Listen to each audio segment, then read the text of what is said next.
Sê vigilante e confirma os restantes que estavam para morrer, porque não achei as tuas obras perfeitas diante de Deus. Esse é o versículo 2 que começa e a gente já vai para as primeiras referências. Mateus 25:13, vigiai, pois, porque não sabeis o dia nem a hora. Então eu quero deixar destaque já nesse início aqui, a questão da vigilância, como ele fala aqui, ó, ser vigilante. Então Mateus 25:13, o Senhor Jesus, ele orienta aos discípulos, aqueles que estão ouvindo, vigiai, pois, porque não sabeis o dia e nem a hora, referindo-se à volta dele. Marcos 13:37, também dentro desse contexto, o que porém vos digo a todos, vigiai. Vou começar com Isaías 35, versículo 13 e 4. Fortalecei as mãos frouxas e firmai os joelhos vacilantes. Dizei aos desalentados de coração, sede fortes, não temais. Eis o vosso Deus, a vingança vem, a retribuição de Deus, ele vem e vos salvará. Atos capítulo 18, 23, havendo passado ali algum tempo, Paulo, aqui durante a segunda viagem missionária dele, ele saiu atravessando sucessivamente a região da Galácia e Frígia, fazendo o quê? Fortalecendo todos os discípulos. E Lucas capítulo 22, versículos 31 e 32, aqui Jesus está avisando a Pedro, Simão, Simão, eis que Satanás vos reclamou para vos peneirar como trigo. Eu, porém, roguei por ti, para que a tua fé não desfaleça. Tu, pois, quando te converteres, fortalece os teus irmãos. Então, quando ele fala em confirma os restantes, é nesse sentido, de fortalecimento. E aqui a gente vê as obras imperfeitas diante de Deus, começando com 1 Reis, capítulo 11, versículo 4, aqui é sobre a idolatria de Salomão. Sendo já velho, suas mulheres lhe perverteram o coração para seguir outros deuses, e o coração dele não era fiel ao Senhor seu Deus, como havia sido fiel o coração de Davi seu pai. Ainda em 1 Reis, só que no capítulo 15 agora, versículo 3, falando sobre os pecados de Abias, rei de Judá, e andou em todos os pecados que seu pai tinha cometido antes dele, e seu coração não foi perfeito para com o Senhor seu Deus, como o coração de Davi seu pai. Agora vamos falar um pouquinho sobre a idolatria de Amazias. Falamos da idolatria de Salomão, agora de Amazias, lá em 2 Crônicas 25:2. Amazias fez o que era reto aos olhos do Senhor, mas não com o coração íntegro. Isaías 56, 10 e 11, falando sobre os guias cegos de Israel. Todos os seus atalaias são cegos, nada sabem. Todos são cães mudos, não podem ladrar. Andam adormecidos, estão deitados e gostam do sono. E estes cães são gulosos, não se podem fartar. E eles são pastores que nada compreendem. Todos eles se tornam para o seu caminho, cada um para a sua ganância, cada um por sua parte. Mateus 23, 28, Jesus censurando os escribas e fariseus.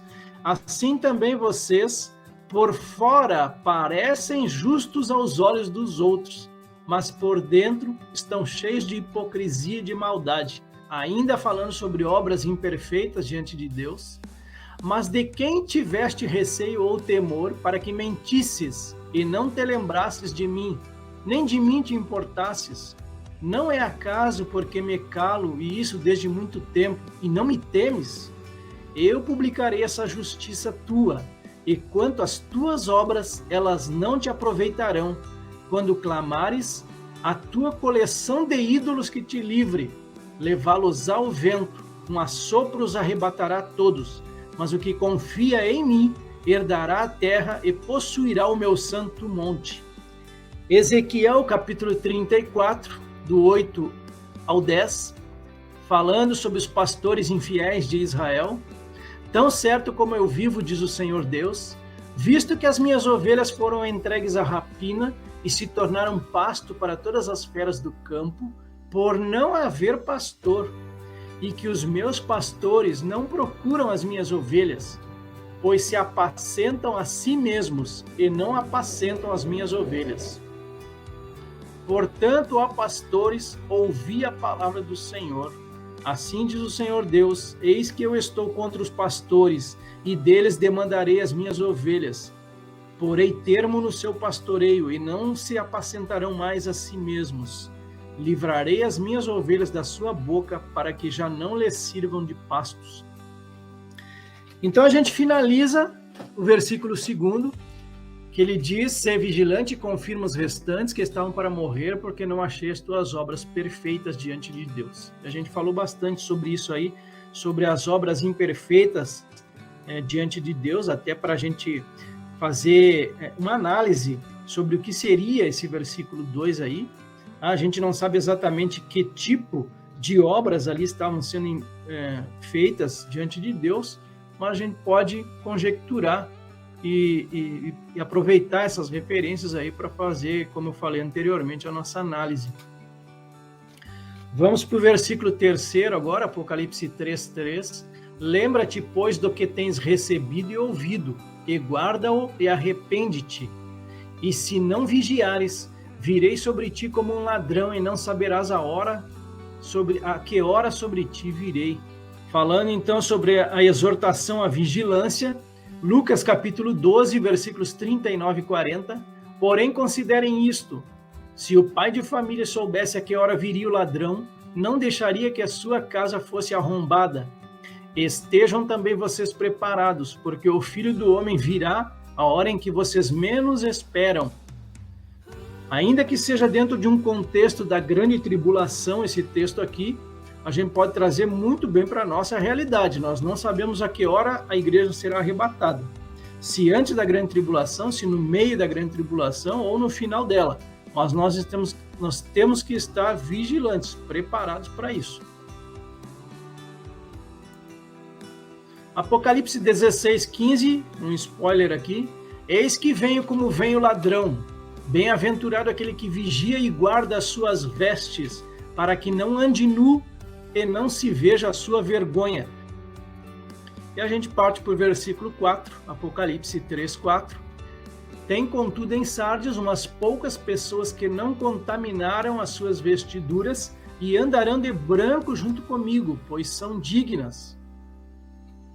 E o que nós trazemos de referência, 1 Reis, capítulo 19, versículo 18, aqui falando nos remanescentes de Israel, esse texto aqui falando lá de Elias. Também conservei em Israel 7.000, todos os joelhos que não se dobraram a Baal e toda a boca que não o beijou. Então aqui Deus está falando com o profeta Elias lá no Monte Horebe, Elias se queixando com Deus, que ele tinha sobrado só ele ali em Israel, mas aí Deus fala que ele tinha deixado um remanescente. E ali nesse caso, 7.000, todos os joelhos que não se dobraram a Baal. Então sempre vai ter um remanescente, seja de Israel, seja da igreja. Judas 1, 22 e 23, também sobre os remanescentes aí. E compadecei-vos de alguns que estão na dúvida, salvai-os, arrebatando-os do fogo. Quanto a outros, sede também compassivos em temor, detestando até a roupa contaminada pela carne. Eclesiastes 9, 8, que as suas vestes sejam sempre brancas e que nunca falte óleo sobre a sua cabeça. Isaías 61, versículo 10, tenho grande alegria no Senhor, a minha alma se alegra no meu Deus, porque me cobriu de vestes de salvação e me envolveu com o manto de justiça, como noivo que se adorna de turbante, como noiva que se enfeita com as suas joias.